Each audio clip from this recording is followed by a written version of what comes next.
ಓಂ ಶಾಂತಿ ವೀಕ್ಷಕರೇ, ಅಭಿಮಾನಿಗಳೇ, ಗುರುಮಕ್ಕಳೇ, ಭಕ್ತರೇ, ಮಿತ್ರರೇ, ನಿಮ್ಮೆಲ್ಲರಿಗೂ ಒಳ್ಳೆಯದಾಗಲಿ. ಆ ಕೆಲಸಕ್ಕೆ ಕೈ ಹಾಕ್ದೆ, ಈ ಕೆಲಸಕ್ಕೆ ಕೈ ಹಾಕ್ದೆ, ಆ ಕೆಲಸ ಸಕ್ಸಸ್ ಆಗಲಿಲ್ಲ, ಈ ಕೆಲಸ ಸಕ್ಸಸ್ ಆಗಲಿಲ್ಲ ಅಂತ ನೀವು ಯಾವಾಗಲೂ ಚಡ್ಪಡಿಸ್ತಾ ಇರ್ತೀರ. ಲೈಫಲ್ಲಿ ನಾನು ಏನೇನೋ ಮಾಡಿದೆ, ಅಲ್ಲಿ ಇಷ್ಟು ಕಷ್ಟಪಟ್ಟೆ, ಇಲ್ಲಿ ಇಷ್ಟು ಕಷ್ಟಪಟ್ಟೆ, ಎಲ್ಲಿ ಹೋದರೂ ಯಾರೂ ನನಗೆ ಕೆಲಸಗಳೆಲ್ಲ ಅಡ್ಜಸ್ಟ್ ಆಗ್ತಾ ಇಲ್ಲ, ಯಾವ ಕೆಲಸಕ್ಕೆ ಕೈ ಹಾಕಿದರೂ ಸಕ್ಸಸ್ ಆಗ್ತಾ ಇಲ್ಲ ಅಂತ ನೀವು ಯಾವಾಗಲೂ ಚಡ್ಪಡಿಸ್ತಾ ಇರ್ತೀರ. ಅದರಲ್ಲೂ ಇನ್ನೂ ಕೆಲವರು ಸಾಲ ಮಾಡ್ಕೊಬಿಡ್ತಾರೆ. ಭಯಾನಕವಾಗಿ ಸಾಲಗಾರರ ಕಾಟ ಇರುತ್ತೆ, ಹಿಂಸೆ ಇರುತ್ತೆ. ನಾವು ಕೈ ಹಾಕಿದ ಕೆಲಸ ಈಡೇರಿದ್ರೆ ಈ ರೀತಿ ಸಾಲಗಳು ಯಾವುದೂ ಇರೋದಿಲ್ಲ. ಯಾಕೆಂದರೆ ನಾವೊಂದು ಒಳ್ಳೆ ಆಲೋಚನೆ ಮಾಡಿ ಒಳ್ಳೆ ಕೆಲಸ ಮಾಡಬೇಕಂತ ಹೋಗ್ತೀವಿ. ಆ ಕೆಲಸಕ್ಕೆ ಸ್ವಲ್ಪ ಸಾಲ ಮಾಡೋಣ, ಬಂಡವಾಳ ಹಾಕೋಣ, ಆಮೇಲೆ ತಾನೇ ಸಂಪಾದನೆ ಮಾಡೋದು ಅಂತ ಆಲೋಚನೆಯೂ ನೀವು ಮಾಡ್ತೀರ. ಓಕೆ, ಒಪ್ಕೊಳ್ತೀನಿ. ಸಕ್ಸಸ್ ಅಂದರೆ ಏನು? ಜೀವನದಲ್ಲಿ ಯಾವುದೋ ಒಂದು ಕೆಲಸಕ್ಕೆ ನಾವು ಕೈ ಹಾಕಿದರೆ ಸಕ್ಸಸ್ ಆಗಬೇಕು. ಯಾವ ರೀತಿ ಸಕ್ಸಸ್ ಆಗಬೇಕು? ಕನಿಷ್ಠ 35 ಭಾಗ, 100ಕ್ಕೆ 35. ಅಂದರೆ 35 ಭಾಗ ಅಂದರೆ ಸ್ಕೂಲುಗಳಲ್ಲಿ 35 ಮಾರ್ಕ್ಸ್ ತೆಗೆದ್ರೆ ಪಾಸ್ ಆಗ್ತಾರೆ. ಹಾಗೆ ನಿಮ್ಮ ಜೀವನದಲ್ಲಿ ಯಾವುದೋ ಒಂದು ಕೆಲಸಕ್ಕೆ ನೀವು ಕೈ ಹಾಕಿದಾಗ ಕನಿಷ್ಠ 35 ಭಾಗ ನೀವು ಪಾಸ್ ಆಗಿಲ್ಲ ಅಂದರೆ ತುಂಬ ಅನ್ಯಾಯ ಅಂತ ಅನಿಸುತ್ತೆ. ನಷ್ಟ ಕಷ್ಟ ಅಂತ ಅನಿಸುತ್ತೆ. ಯಾಕೆಂದರೆ 35 ಭಾಗ ಅಂದರೆ ಪಾಸು, ಜಸ್ಟ್ ಪಾಸ್ ಅಷ್ಟೇ. ಅದು ಬರೀ ಜಸ್ಟ್ ಪಾಸು. ಉದಾಹರಣೆಗೆ ನೀವು 1000 ರೂಪಾಯಿ ಬಂಡವಾಳ ಹಾಕ್ತೀರಾ, 350 ರೂಪಾಯಿ ಸಂಪಾದನೆ ಇಲ್ಲ ಅಂದರೆ ಹೆಂಗೆ? 1000 ರೂಪಾಯಿ ಬಂಡವಾಳ ಹಾಕಿ 350 ರೂಪಾಯಿ ಸಂಪಾದನೆ ಮಾಡಬೇಕು, ಆವಾಗಲೇ ನೀವು ಜಸ್ಟ್ ಪಾಸ್ ಅಂತ. ಹಾಗೆ 10,000 ರೂಪಾಯಿ ಬಂಡವಾಳ ಹಾಕಿ 3,500 ಸಂಪಾದನೆ ಮಾಡಬೇಕು ನೀವು, ಆವಾಗಲೇ ಜಸ್ಟ್ ಪಾಸ್ ಅಂತ. ಅದಕ್ಕಿಂತ ಹೆಚ್ಚಾಗಿ ನೀವು ಪಾಸ್ ಆಗಬೇಕಂದ್ರೆ 10,000 ರೂಪಾಯಿ ಬಂಡವಾಳ ಹಾಕಿ 5,000 ಸಂಪಾದನೆ ಮಾಡಿದ್ರೆ 50-50 ಆಗುತ್ತೆ, ಇನ್ನೂ ಅದ್ಭುತ. ಅದಕ್ಕಿಂತ ಮೇಲೆ 6,000, 7,000, 8,000 ಸಂಪಾದನೆ ಮಾಡಿದರೆ ಇನ್ನೂ ಅದ್ಭುತ, ಒಳ್ಳೆಯ marks, first class, very good ಅಂತಾರೆ.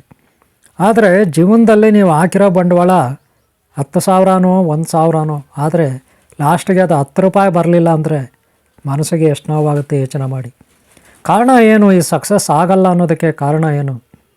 ಎಷ್ಟೋ ಸಾರಿ ನೀವು ಮುಗ್ಗರಿಸಿ ಬೀಳ್ತೀರ, ಏನೇನೋ ಮಾಡೋಕ್ಕೆ ಹೋಗ್ತೀರ, ಯಾವುದೋ ಒಂದು ಸೈಟ್ ತೊಗೊಳಕ್ಕೆ ಹೋಗ್ತೀರ, ಅದು ಕ್ಯಾನ್ಸಲ್ ಆಗುತ್ತೆ. ಯಾವುದೋ ಒಂದು ಹೊಲನೋ ಗದ್ದೆನೋ ಏನೋ ತೊಗೊಳಕ್ಕೆ ಹೋಗ್ತೀರ, ಅದು ಕ್ಯಾನ್ಸಲ್ ಆಗುತ್ತೆ. ಯಾವುದೋ ಒಂದು ಬೆಳೆ ಇಡ್ತೀರ, ಆ ಬೆಳೆ ಸರಿಯಾಗಿ ಫಲಕಾರಿ ಆಗಲ್ಲ. ಯಾವುದೋ ಒಂದು ಕೆಲಸಕ್ಕೆ, ಯಾವುದೋ ಒಂದು ಡ್ಯೂಟಿಗೆ ಇಂಟ್ರ್ಯೂಗೆ ಹೋಗ್ತೀರಾ, ಪೈಲರ್ ಆಗ್ತೀರಾ, ಪೈಲರ್ ಆಗ್ತೀರಾ, ಸುತ್ತಿ ಇನ್ಮೇಲೆ ಇಂಟ್ರ್ಯೂಗೆ ಹೋಗೋದೇ ಬೇಡ ಅಂತ ಯೋಚನೆ ಮಾಡ್ತೀರಾ. ಹಾಗೆ ಎಷ್ಟೋ ಮಂದಿ 10th ಸ್ಟ್ಯಾಂಡರ್ಡಲ್ಲೋ ಡಿಗ್ರಿನಲ್ಲೋ ಎಕ್ಸಾಮ್ ಕಟ್ತಾರೆ, ಬರೆದು ಪ್ರತಿ ಸಾರಿ ಪರೀಕ್ಷೆನಲ್ಲಿ ಪೈಲರ್ ಆಗ್ತಾರೆ. ಇದಕ್ಕೆಲ್ಲ ಕಾರಣ ಏನು?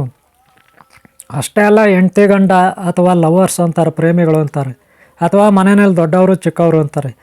ಪರಸ್ಪರ ಹೊಂದಾಣಿಕೆನೇ ಇರಲ್ಲ. ಒಂದಿನ ಚೆನ್ನಾಗಿದ್ದರೆ ವಾರ ಚೆನ್ನಾಗಿರಲ್ಲ, ವಾರ ಚೆನ್ನಾಗಿದ್ದರೆ ತಿಂಗಳ ಚೆನ್ನಾಗಿರಲ್ಲ. ಯಾವಾಗೋ ಕಿತ್ತಾಟಗಳು, ಗಲಾಟೆಗಳು, ತಗಾದೆಗಳು. ಇವ್ರ ಮಧ್ಯೆ ಚಿಕ್ಕ ಮಕ್ಕಳು ಸಿಕ್ಕಾಕೊಂಡು ನರಳ್ತಿರ್ತಾರೆ, ಒಳ್ಳೆಯವರು ಸಿಕ್ಕಾಕೊಂಡು ನರಳ್ತಿರ್ತಾರೆ. ಎಲ್ಲ ಕಡೆಯೂ ಇದೇ ಆಗಿದೆ ಪರಿಸ್ಥಿತಿ. ಈ ರೀತಿ ಇರೋವಾಗ ರೋಗಗಳ ಕಾಟ ಬೇರೆ, ಆಕ್ಸಿಡೆಂಟುಗಳ ಕಾಟ ಬೇರೆ, ಅಷ್ಟೇ ಅಲ್ಲ ಶತ್ರುಗಳ ಕಾಟ ಬೇರೆ. ಇದಕ್ಕೆಲ್ಲ ಕಾರಣ ಏನು? ಹಂಗಾದ್ರೆ ನಾವು ಕೈ ಹಾಕೋದು ಕೆಲಸ ಸಕ್ಸಸ್ ಆಗಲ್ವಾ ಅಂತ ನಮ್ಮ ಮನಸ್ಸಿಗೆ ಒಂದು ಅನುಮಾನ ಬರುತ್ತೆ. ಕೆಲವರು ಇದರಲ್ಲೇ ಕೊರಗೆ ಆತ್ಮಹತ್ಯೆ ಮಾಡ್ಕೋತಾರೆ, ಆತ್ಮಹತ್ಯೆ ಮಾಡ್ಕೊಂಡು ಸತ್ತು ಹೋಗ್ತಾರೆ. ಯಾಕೆಂದರೆ ಮೇಂಟೈನ್ ಮಾಡೋಕ್ಕಾಗಲ್ಲ, ಈ ಜಗತ್ತು ಸರಿ ಇಲ್ಲ, ಇಲ್ಲಿ ನರಕ ಇದೆ, ನರಕದ ಬಾಧೆ ಇದೆ, ಈ ಜಗತ್ತಿನ ಸವಸ ಬೇಡ, ಇಲ್ಲಿ ಜನಗಳ ಸವಸ ಬೇಡ, ಇಲ್ಲಿ ನಾನೇನೂ ಮಾಡೋಕ್ಕಾಗಲ್ಲ ಅಂತ ಆತ್ಮಹತ್ಯೆ ಮಾಡ್ಕೋತಾರೆ. ನೋಡಿ ಅಪ್ಪ, ಪ್ರೀತಿ ಇಟ್ಟು ಮನಸ್ಸಿಟ್ಟು ಪ್ರೇಮದಿಂದ ನೀವು ಯಾವುದೇ ಕೆಲಸ ಮಾಡಬೇಕು, ಆವಾಗಲೇ ನೀವು ಸಕ್ಸಸ್ ಆಗೋದು. ನಾನೊಂದು ಲಾಜಿಕ್ ಹೇಳ್ಕೊಡ್ತೀನಿ ನಿಮಗೆ. ಕಾಯಕವೇ ಕೈಲಾಸ ಅಂದರೆ ಸುಮ್ಮನೆ ಕೆಲಸ ಮಾಡಿಬಿಟ್ರೆ ಕೈಲಾಸ ಬರಲ್ಲ. ನಾವು ಯಾವುದೇ ಕೆಲಸ ಮಾಡಬೇಕಾದ್ರೂ ಪ್ರೀತಿಯಿಂದ ಮಾಡಬೇಕು, ಪ್ರೇಮದಿಂದ ಮಾಡಬೇಕು, ಹೃದಯಪೂರ್ವಕವಾಗಿ ಮಾಡಬೇಕು, ನಿರ್ಮಲವಾದ ಮನಸ್ಸಿಟ್ಟು ಮಾಡಬೇಕು. ಅಂದರೆ ಶಾಂತವಾಗಿ ನಾವು ಯಾವುದೇ ಕೆಲಸ ಇಟ್ಕೊಂಡ್ರೂ ಶಾಂತವಾಗಿರಬೇಕು, ನಮ್ಮ ಮನಸ್ಸು ಭಾಳ ಶುದ್ಧವಾಗಿರಬೇಕು. ಈ ಕೆಲಸ ನಾನು ಮಾಡ್ತಾಯಿದ್ದೀನಿ, ಯಾವುದೋ ಒಂದು ಇಂಟ್ರ್ಯೂಗೆ ಹೋಗ್ತಾಯಿದ್ದೀನಿ, ನಾನು ಸಕ್ಸಸ್ ಆಗ್ತೀನಿ, ಈ ಇಂಟ್ರ್ಯೂನಲ್ಲಿ ನಾನು ಪಾಸ್ ಆಗಬೇಕು, ಇದು ನಾನು ಕಷ್ಟ ಪಡಲೇಬೇಕು, ಈ ರೀತಿ ಆಲೋಚನೆ ಮಾಡಬೇಕು. ಆಗ ನೀವು ಇಂಟ್ರ್ವ್ಯೂಗೆ ಹೋಗಬೇಕು. ಯಾವುದೇ ಒಂದು ಎಕ್ಸಾಮ್ಗೆ ಪರೀಕ್ಷೆಗೆ ಹೋಗಬೇಕಾದ್ರೆ ನಾನು ಖಂಡಿತ ಪರೀಕ್ಷೆ ಬರದೇ ಬರಿತೀನಿ, ಆ ಪರೀಕ್ಷೆ ನಾನು ಕಷ್ಟಪಟ್ಟು ಬರದೇ ಬರ್ತೀನಿ ಅಂತ ಕಷ್ಟಪಟ್ಟು ಓದಿರಬೇಕು. ಓದೋವಾಗಲೇ ಓದಿರ್ಬೇಕು ಕಷ್ಟಪಟ್ಟು. ಹಾಗೆ ಯಾವುದೋ ಒಂದು ಹೊಲ ಗದ್ದೆ, ಯಾವುದೋ ತೋಟ, ಅಲ್ಲಿ ನೀವು ಬೆಳೆ ಇಡೋವಾಗಲೇ ಯೋಚನೆ ಮಾಡಬೇಕು. ಒಳ್ಳೆಯ ಮನಸ್ಸಿಟ್ಕೋಬೇಕು, ಪ್ರೀತಿಯಾದ ಮನಸ್ಸು. ಯಾವುದೇ ಮನಸ್ಸಿನಲ್ಲಿ ಗೊಂದಲಗಳಿರಬಾರ್ದು, ಯಾವುದೇ ಅನುಮಾನ ಇರಬಾರ್ದು, ಅನುಮಾನಕ್ಕೆ ಆಸ್ಪದನೇ ಇರಬಾರ್ದು. ಖಂಡಿತ ನಾನು ಈ ಸಾರಿ ಒಳ್ಳೆ ಬೆಳೆ ತೆಗಿತೀನಿ, ಒಳ್ಳೆಯ ಫಲ ಬರುತ್ತೆ, ಒಳ್ಳೆಯ ಲಾಭವೂ ಬರುತ್ತೆ, ಒಳ್ಳೆಯ ರೇಟ್ಗೂ ಹೋಗುತ್ತೆ, ನಾನು ಉದ್ಧಾರ ಹಾಗೆ ಆಗ್ತೀನಿ.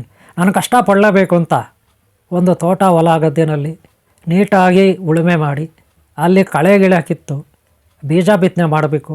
ಆಮೇಲೆ ಅದಕ್ಕೆ ಏನೆಲ್ಲ ನೀರು ಹಾಕಬೇಕು, ಏನೆಲ್ಲ ಗೊಬ್ಬರ ಹಾಕಬೇಕು, ಏನೆಲ್ಲ ಔಷಧಿ ಹೊಡಿಬೇಕು, ಈ ರೀತಿ ಎಲ್ಲವನ್ನು ಆಯಾ ಕಾಲಕ್ಕೆ ಪ್ರೀತಿಯಿಂದ ಹಗಲು ರಾತ್ರಿ ಮನಸ್ಸಲ್ಲಿ ಮನಸ್ಸಿಟ್ಟು, ಪ್ರೀತಿಯಲ್ಲಿ ಪ್ರೀತಿಟ್ಟು, ಪ್ರೇಮದಲ್ಲಿ ಪ್ರೇಮ ಇಟ್ಟರೆ ಜೀವಭಾವ ಪ್ರತಿ ಜೀವಿ ಅಂದರೆ ಗಿಡ ಮರ ಬಳ್ಳಿ ಗ್ರಹ ತಾರೆ ನಕ್ಷತ್ರ ನದಿ ಸಾಗರ ಬೆಟ್ಟ ಗುಡ್ಡ ಪರ್ವತ ಎಲ್ಲವೂ ಸಹ ನಿಮಗೆ ಸಪೋರ್ಟ್ ಮಾಡುತ್ತೆ. ಯಾವಾಗ ನೀವು ಪ್ರೀತಿಯಿಂದ ಮಾಡಲ್ವೋ, ಯಾವಾಗ ಅನುಮಾನ ಪಡ್ತೀರೋ, ಯಾವಾಗ ಅಯ್ಯೋ ನನ್ನಿಂದ ಆಗಲ್ಲ ಅಂತ ಒದ್ದಾಡ್ತೀರೋ, ಅಯ್ಯೋ ಇದು ಯಾಕೆ ಮಾಡ್ಬೇಕು ಬಿಡು, ಅಯ್ಯೋ ಇದು ಯಾಕೆ ಮಾಡ್ಬೇಕು ಬಿಡು, ಇದರ ಸವಸನ ಬೇಡ, ಅಯ್ಯೋ ಕಷ್ಟ ಆಗುತ್ತೆ, ಅಯ್ಯೋ ಇದೆಲ್ಲ ಯಾರು ಮಾಡೋದು, ಹೀಗೆ ಸೋಂಬೇರಿಗಳಾಗ್ಬಿಟ್ರೆ ಎಷ್ಟೋ ಮಂದಿ ಸೋಂಬೇರಿಗಳ ಕಷ್ಟಪಟ್ಟು ಮಾಡಲ್ಲ, ಪ್ರೀತಿ ಇಟ್ಟು ಮಾಡಲ್ಲ, ಇದೆಲ್ಲ ಗೊಡವೆ ಅಂತಾರೆ, ಇದೆಲ್ಲ ರಾಮಾಯಣ ಅಂತಾರಲ್ಲ, ಅಯ್ಯೋ ಇದೆಲ್ಲ ಯಾರಿಗೆ ಬೇಕು ಅಂತಾರೆ. ಈ ರೀತಿ ಪೇಚಾಡ್ತಾ ಗೊಣಗ್ತಾ ಗೊಂದಲ ಇಕ್ಕೋಗ್ಬಿಟ್ರೆ ಖಂಡಿತ ಅದು ಪ್ರೀತಿಯಿಂದ ಮಾಡಿದ ಕೆಲಸ ಆಗಲ್ಲ. ಯಾರ್ಯಾರ ಮೇಲೆ ಕೋಪ ಮಾಡ್ಕೊಳ್ಳೋದು, ಯಾರ್ದೋ ಕೋಪ ತಂದು ಇನ್ಯಾರ ಮೇಲೆ ಹಾಕೋದು, ಇನ್ಯಾರ್ದೋ ಕೋಪ ತಂದು ಇನ್ಯಾರ ಮೇಲೆ ಬಿಡೋದು, ಜಗಳ ಆಡೋದು, ಅವ್ರ ಮೇಲೆ ಇವ್ರ ಮೇಲೆ, ನಿರಪರಾಧಿಗಳ ಮೇಲೆ ಜಗಳ ಆಡೋದು, ಎಲ್ಲೋ ಮನೆಯಲ್ಲೇ ಹೆಂಡತಿ ಮೇಲೆ ಜಗಳ, ಇಲ್ಲ ಗಂಡನ ಮೇಲೆ ಜಗಳ, ಅಲ್ಲಿನ ಕೋಪ ತಂದು ಇನ್ನೆಲ್ಲೋ ಬಿಡೋದು, ಆಫೀಸ್ನಲ್ಲಿ ಇನ್ನೆಲ್ಲೋ ಅಂಗಡಿನಲ್ಲಿ ಬಿಡೋದು, ಎಲ್ಲ ಹೋಟ್ಲಲ್ಲಿ ಬಿಡೋದು, ಎಲ್ಲ ಬಸ್ ಸ್ಟ್ಯಾಂಡಲ್ಲಿ ಬಿಡೋದು. ಈ ರೀತಿ ಎಲ್ಲ ಮಾಡಬಾರ್ದು. ನಾವು ಮಾಡೋ ಕೆಲಸ ಪ್ರೀತಿಯಿಂದ ಮಾಡಿದ್ರೆ, ಬಹಳ ಶುದ್ಧವಾಗಿ ಮಾಡಿದ್ರೆ ಖಂಡಿತ ಅದರಲ್ಲಿ ನಾವು ಸಕ್ಸಸ್ ಆಗ್ತೀವಿ. ಖಂಡಿತ ಆ ಕೆಲಸಗಳು ಇರುತ್ತೆ. ಖಂಡಿತ ನಾವು ಜೀವನದಲ್ಲಿ ಪದೇ ಒಂದೊಂದು ಮೆಟ್ಲು ಉದ್ಧಾರ ಆಗ್ತೀವಿ. ಅತಿ ಬೇಗನೆ ಕಡಿಮೆ ಕಾಲಮಾನದಲ್ಲಿ ನಾವು ಅತಿ ಎತ್ತರವಾಗಿ ಬೆಳೆದಿರ್ತೀವಿ. ಇದೇ ಸೀಕ್ರೆಟ್. ಅದಕ್ಕೆ ನೀವು ಮಾಡೋ ಕೆಲಸದಲ್ಲಿ ಧೈರ್ಯ ಇರಬೇಕು, ಆತ್ಮಸ್ಥೈರ್ಯ ಇರಬೇಕು, ಪ್ರೀತಿ ಇರಬೇಕು, ಪ್ರೇಮ ಇರಬೇಕು. ಪ್ರತಿ ಕೆಲಸದಲ್ಲೂ ಪ್ರೀತಿ ಪ್ರೇಮದಿಂದ ಮನಸ್ಸಿಟ್ಟು ನಿಮ್ಮ ಹೃದಯಪೂರ್ವಕವಾಗಿ ಕೆಲಸ ಮಾಡಿ. ಖಂಡಿತ ನೀವು ಸಕ್ಸಸ್ ಆಗ್ತೀರಿ, ಯಾವುದೇ ಡೌಟ್ ಬೇಡ. ನಿಮ್ಮ ಮೇಲೆ ನಿಮ್ಮ ನಂಬಿಕೆ ಇರಲಿ. ನಿಮ್ಮಲ್ಲಿ ಒಂದು ಶಕ್ತಿ ಇದೆ, ಆ ಶಕ್ತಿ ಮೇಲೆ ನಿಮಗೆ ನಂಬಿಕೆ ಇರಲಿ. ಖಂಡಿತ ನೀವು ಸಕ್ಸಸ್ ಆಗ್ತೀರಾ. ಪ್ರೀತಿಯಿಂದ ಮಾಡಿ, ಪ್ರೀತಿಯನ್ನು ಇಡಿ, ಪ್ರೇಮದಿಂದ ಮಾಡಿ ಮಾಡೋ ಕೆಲಸನ. ಯಾವುದೇ ಫಲಾಪೇಕ್ಷೆ ಇರಬಾರ್ದು, ಆಸೆ ಪಟ್ಟು ಮಾಡಬಾರ್ದು. ಫಲಾಪೇಕ್ಷೆ ಇರಬಾರ್ದು, ಆಸೆ ಇರಬಾರ್ದು. ಆಸೆ ಇಲ್ಲದೆ ನಾನು ಕೆಲಸ ಮಾಡ್ತೀನಿ, ಸಕ್ಸಸ್ ಆಗ್ತೀನಿ, ನಾನು ಮಾಡಬೇಕಾದ್ರೆ ನನ್ನ ಕರ್ತವ್ಯ, ಆದ್ಯ ಕರ್ತವ್ಯ, ಈ ರೀತಿ ಆಲೋಚನೆ ಮಾಡಬೇಕು. ಆವಾಗಲೇ ಖಂಡಿತ ನೀವು ಉದ್ಧಾರ ಆಗ್ತೀರ, ಅದರಲ್ಲಿ ಯಾವುದೇ ಸಂದೇಹ ಇಲ್ಲ. ಓಕೆ ಅವರೇ, ಈ ವಿಡಿಯೋ ಇಷ್ಟ ಆದರೆ ನಿಮ್ಗೆ ಒಳ್ಳೆಯದಾಗಲಿ. ಪ್ರೀತಿ ಪ್ರೇಮದಿಂದ ಕೆಲಸ ಮಾಡಿ ಕಾಯಕವೇ ಕೈಲಾಸ ಅಂತ ಅದೇ. ನಿಮ್ಗೆ ಒಳ್ಳೆಯದಾಗಲಿ, ಸಕ್ಸಸ್ ಆಗಿ ನಿಮ್ಮ ಕೆಲಸದಲ್ಲಿ ನೀವು. ಈ ವಿಡಿಯೋ ಎಲ್ಲಿ ಮುಗಿಸ್ತಾ ಇದ್ದೀನಿ. ಈ ವಿಡಿಯೋ ಇಷ್ಟ ಆದರೆ ಒಂದು ಲೈಕ್ ಮಾಡಿ, ಹಾಗೆ ಹಿಂದಿನ ಭಾಗ ನೋಡಿ, ಮುಂದಿನ ಭಾಗ ನೋಡಿ. ಮತ್ತೆ ಸಿಗೋಣ. ನಿಮ್ಮೆಲ್ಲರೂ ಒಳ್ಳೆಯದಾಗಲಿ. ಓಂ ಶಾಂತಿ, ಓಂ ಶಾಂತಿ, ಓಂ ಶಾಂತಿ.